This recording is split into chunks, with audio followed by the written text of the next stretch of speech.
Magandang hapon, narito na ang PTV Balita ngayon. Opisyal nang idineklara ng Pag-asa ang pagsisimula ng mainit na panahon o dry season.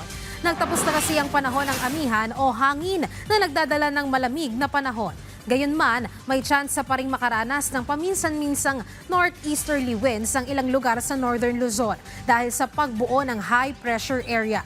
Pinapayuhan naman ng publiko na magsuot ng komportableng damit, laging uminom ng tubig at laging magdala ng pananggalang sa sikat ng araw para makaiwas sa heat stress. Nilinaw naman ang Malacanang na walang krisis sa langis dahil sapat ang supply para sa konsumo ng bansa.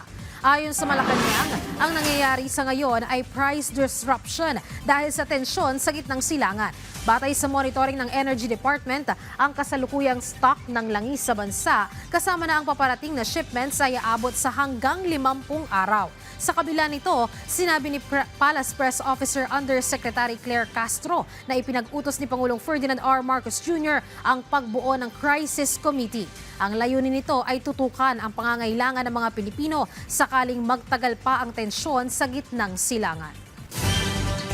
Isinusulong naman ng Bureau of Fisheries and Aquatic Resources ang dagdag na pondo para mabigyan ng tulong ang lahat ng mangingisda sa bansa.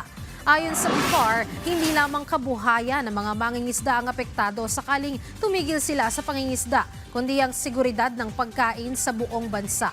Hinihintay ng BIFAR na malagdaan ang supplemental agreement ng Development Bank para sa dagdag na 50 milyong piso na pakikinabangan ng nasa 15,000 mangingisda, lalo na ang mga nasa 5th class municipality.